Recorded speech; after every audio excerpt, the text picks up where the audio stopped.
नमस्कार। आप इन दिनों सुन रहे हैं मेरी 4 किताबों की श्रृंखला की पहली किताब स्वप्न चुभे शूल से का पाठ। इस किताब को 2019 के महाराष्ट्र राज्य हिंदी साहित्य अकादमी के बाबूराव विष्णु पराडकर स्वर्ण पुरस्कार से सम्मानित किया गया था। तो आइए शुरू करते हैं किताब स्वप्न चुभे शूल से का 6वां एपिसोड। 5वीं क्लास पास करने के बाद सवाल ये उठा कि किस स्कूल में दाखिला लिया जाए, क्योंकि राजकीय प्राथमिक पाठशाला संख्या 9 में 6ठी कक्षा तो थी नहीं। घर से थोड़ी ही दूर रतन बिहारी जी के पार्क में एक मिडिल स्कूल था, श्री गंगा संस्कृत विद्यालय। पिताजी को लगा मुझे थोड़ी संस्कृत पढ़नी चाहिए और उन्होंने मुझे इस स्कूल में डाल दिया। सारे पुराने साथी छूट गए। पता लगा मेरे खास दोस्त श्याम सुंदर मोदी, श्याम प्रकाश व्यास, ब्रजराज सिंह, इन सब ने साधु स्कूल में एडमिशन लिया है। मन बहुत दुखी हुआ। लगा कहीं कुछ खो गया है।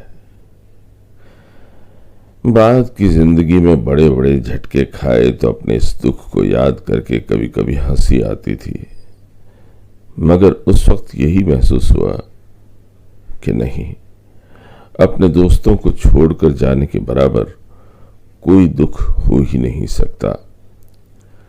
नया स्कूल, नए सहपाठी, नए अध्यापक और नया परिवेश। बहुत रोकते रोकते भी शुरू के दिनों में मुझे रोना आ जाता था। तब मुझे संभाला एक लड़के करणी सिंह राठौड़ ने। वो मुझे प्रधानाध्यापक जी के पास ले गया। मुझे लगा वो मुझे 9 नंबर स्कूल के श्री किशन मास्टर जी की तरह डांटेंगे या हो सकता है एक आध थप्पड़ भी जड़ दें। मैं करणी सिंह से मिन्नतें करने लगा, नहीं, मुझे उनके पास मत ले जाओ, करणी सिंह मुझे उनके पास मत ले जाओ। मगर वो नहीं माना और मुझे घसीट कर उनके पास ले गया। मैं सहमा हुआ सा उनके कमरे में पहुंचा। प्रधानाध्यापक जी ने प्यार से मुझे बुलाकर मेरी पीठ पर हाथ रखा तो मैं जोर से फूट पड़ा। उन्होंने पानी मंगवाकर मुझे दिया और बोले, बच्चे क्यों रो रहे हो? क्या तुम्हें किसी ने मारा? मैंने रोते रोते कहा, नहीं। तो किसी अध्यापक ने डांटा? मैंने कहा, नहीं। तो फिर क्या हुआ, क्यों रो रहे हो? बहुत प्यार से बोल रहे थे वो। क्या जवाब देता मैं? क्या जवाब था मेरे पास? मैंने तब तक किसी अध्यापक को अपने छात्र के साथ इतने प्यार से बोलते हुए नहीं देखा था। इसलिए एक और जहां मैं इस नए वातावरण में अपने आप को अकेला पाने की वजह से रो रहा था, वहीं प्रधानाध्यापक जी के इस प्यार भरे व्यवहार ने मेरा रोना और तेज कर दिया था, क्योंकि मुझे लगा शायद यही वो दामन है जिसमें मुंह छुपाकर मैं अपने सारे आंसू बहा सकता हूं। अपने मन का पूरा गुबार मैंने उनके दामन को सौंप दिया। मैं थोड़ा संभला। मैंने गौर से उनके चेहरे को देखा। वह एक अजीब सा वात्सल्य मुझे नजर आया। मेरा रोना थम गया था, मगर रह रहकर सिसकियां अब भी आ रही थी। उन्होंने मुझे दुलारते हुए कहा, बच्चे जब भी तुम्हें कोई दिक्कत हो तुम सीधे मेरे पास चले आया करो। मैंने हाँ में सर हिलाया और करणी सिंह के साथ आकर क्लास में बैठ गया। अब करणी सिंह से मेरी दोस्ती हो गई थी और मुझे लगने लगा कि नहीं, मैं इस स्कूल में अकेला नहीं हूं। कम से कम 2 लोग हैं जो किसी भी मुसीबत में मेरी सहायता करेंगे।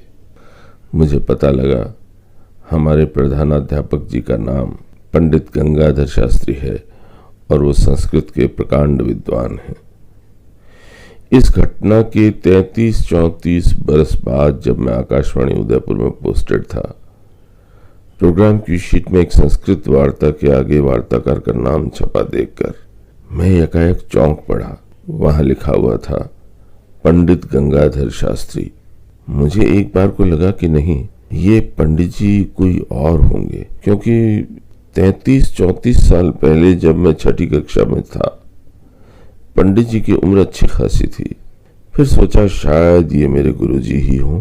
मैंने साथी जयप्रकाश पंड्या जी से पूछा इनकी रिकॉर्डिंग कब है, क्योंकि संस्कृत कार्यक्रम के प्रभारी पंड्या जी ही थे। उन्होंने बताया कि 2 दिन बाद पंडित जी की रिकॉर्डिंग है। पंडित गंगाधर शास्त्री जी नाथद्वारा में रहते हैं और 2 दिन बाद वो 11:30 बजे रिकॉर्डिंग के लिए आएंगे।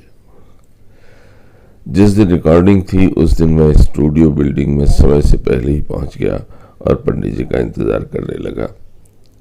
थोड़ी देर में पंडित जी ने मेन गेट में प्रवेश किया और मैं चकित रह गया। उनकी शक्ल, सूरत, चाल ढाल, किसी में कोई फर्क नहीं आया था। मुझे लगा मैं बीकानेर के रतन बिहारी जी मंदिर की सीढ़ियों पर खड़ा हूं, जिसमें मेरा गंगा संस्कृत विद्यालय चलता था, और सामने से गुरुजी पंडित गंगाधर शास्त्री जी चले आ रहे हैं। मैं आगे बढ़ा और उनके चरणों में झुक गया।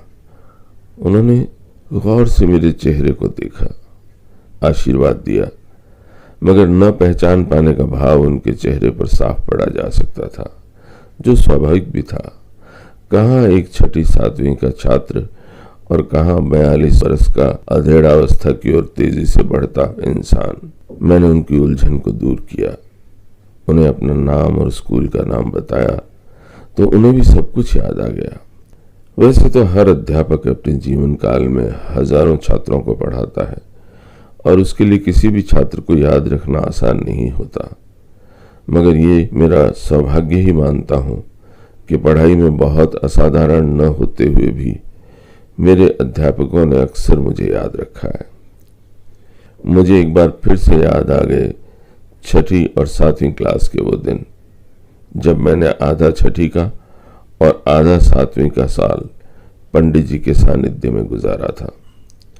उसी दौरान उनकी प्रेरणा से संस्कृत भारती, संस्कृत प्रबोध और संस्कृत विनोद एक के बाद एक 3 परीक्षाएं पास कर ली थी।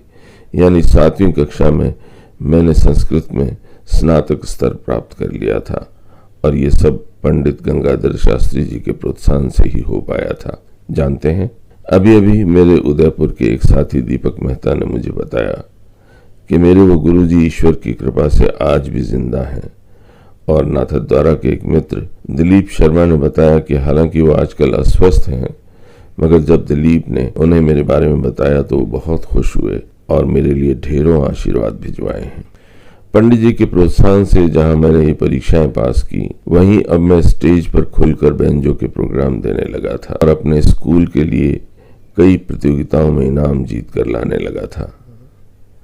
6ठी और 7वीं के इन 2 सालों की उपलब्धियां निश्चित ही मेरे लिए अभूतपूर्व थीं, मगर 6ठी कक्षा का आधा साल गुजरा था। तब तक करणी सिंह के अलावा आशुतोष कोठारी, राम गोपाल और झंवरलाल व्यास जैसे कुछ और दोस्त भी बन गए थे, और 2 महीनों की तैयारी में संस्कृत भारती परीक्षा पास कर लेने के कारण अध्यापक भी मुझसे ठीक से पेश आने लगे थे कि एक दिन स्कूल से घर लौट कर आया तो पता चला पिताजी का तबादला सरदार शहर हो गया है और हमें 1 हफ्ते में अपना बोरिया बिस्तर बांधकर बीकानेर से रवाना होना है। दिल धक से रह गया। इतनी मुश्किल से नए स्कूल के वातावरण में ढाला था मैंने अपने आप को। अब फिर सब कुछ शून्य से शुरू करना पड़ेगा। मैं नहीं जानता था कि नियति अपने गर्भ में मेरे लिए कितना जबरदस्त अभिशाप लिए बैठी है, वरना मैं कुछ भी करता सरदार शहर नहीं जाता। मेरी बाई बीकानेर में रहती थी, उनके पास रहकर ही वक्त गुजार लेता, मगर नहीं, नियति ने कुछ और ही तय कर रखा था और मैं उसी के इशारों पर चलते हुए पिताजी, माँ और भाई साहब के साथ एक सुबह सरदार शहर आ गया, अपने दोस्तों के पीछे छूट जाने का अफसोस दिल में छुपाए हुए। इस बीच जो कुछ मैंने खोया उसे भी मैं जीवन भर नहीं भूल पाऊंगा। वो रात, वो डरावनी रात आज भी मेरी आंखों में, मेरे जहन में ज्यों की त्यों जिंदा है, जिसकी वजह से आज ये अध्याय इस पुस्तक का एक हिस्सा बन रहा है, और जो मेरे एक नाटक लम्हों ने खता की थी कि विषय वस्तु बनी। वो वजह क्या थी आप सुनेंगे अगले एपिसोड में। तो ये था मेरी किताब स्वप्न चुभे शूल से का 6वां एपिसोड। अब तक प्रकाशित श्रृंखला की 3 पुस्तकें बोधि प्रकाशन जयपुर ने प्रकाशित की हैं, जिनका कुल मूल्य 1150 रुपये है। ये 3 पुस्तकें हैं स्वप्न चुभे शूल से क्यों उलझे तुम मन और सिमटती धूप लरसते साए। आप ये पुस्तकें अमेज़न से मंगवा सकते हैं, लेकिन आप चाहें तो 3 किताबों का ये सेट 800 रुपयों में प्राप्त कर सकते हैं। इसके लिए आपको बोधि प्रकाशन जयपुर को इस नंबर पर फ़ोन करना होगा 9829018087।